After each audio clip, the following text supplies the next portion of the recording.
Chain cleaner use பண்ணாம chain லியூப் use பண்ணிட்டு இருக்கீங்களா? முடிஞ்சது போங்க. செயின் கிளீனர் யூஸ் பண்ணாம செயின் லூப் யூஸ் பண்றதோட பெரிய ப்ராப்ளம்ஸ் என்னங்கறத நான் உங்களுக்கு சொல்றேன். செயின் கிளீனர் யூஸ் பண்ணாம நீங்க வந்துட்டு செயின் லூப் அடிக்கும் போது maximum amount of dirt, dust, sand எல்லாத்தையும் எக்ஸசிவா நீங்க வந்துட்டு அக்யூமுலேட் தான் பண்ண போறீங்க. உங்களுக்கு ஓரிங் ஆர் ஜெட் ரிங் அந்த மாதிரியான பைக்ஸ்ல என்ன ஆகும் அப்படின்னா, செயினுக்கு நடுவுல வந்துட்டு உங்களோட ஃபிரிக்ஷன் கெப்பாசிட்டி, உராய்வு தன்மை ரொம்பவுமே ஜாஸ்தியா ஃபார்ம் ஆகாம இருக்கும். அந்த ரெண்டு மெட்டல் ஏரியாஸ்க்கு நடுவுல வந்துட்டு மட் உள்ள இன்டேக் ஆகும் போது ரிவெட்டிங் சிஸ்டமான ஜெட் ஆர் ஓரிங்ல வந்துட்டு அந்த ரிவெட்டிங் சிஸ்டம் பிரேக் ஆகிறதுக்கு நிறைய சான்சஸ் இருக்குது.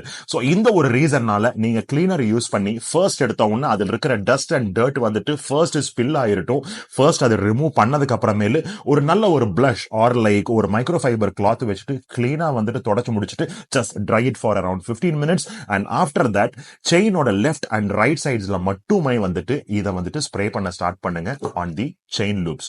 சோ தட் இந்த மாதிரி ஒரு ரீசன்னால உங்களோட செயினோட லைஃப் டைம் வந்துட்டு நீங்க நல்லாவே வந்துட்டு சேஃப்கார்ட் பண்ணிக்க முடியும். அதே மாதிரி உங்களோட ஸ்ப்ராக்கெட்டோட டீத்தையுமே வந்துட்டு அதிகமா தேயாம உங்களால பாத்துக்க முடியும். எக்ஸசிவ் அமௌண்ட் ஆஃப் நாய்ஸ் வர்றதையும் உங்களால அவாய்ட் பண்ண முடியும். சோ அந்த ஒரு ரீசன்னால லியூப் மட்டுமே வாங்கக்கூடிய உங்களோட ஃப்ரெண்ட்ஸுக்கு இதை ஷேர் பண்ணிருங்க. அவரை கிளீனரையும் சேர்த்து வாங்க சொல்லுங்க. தேங்க்யூ சோ மச் ஃபார் வாட்சிங் District 38. I'll see you here.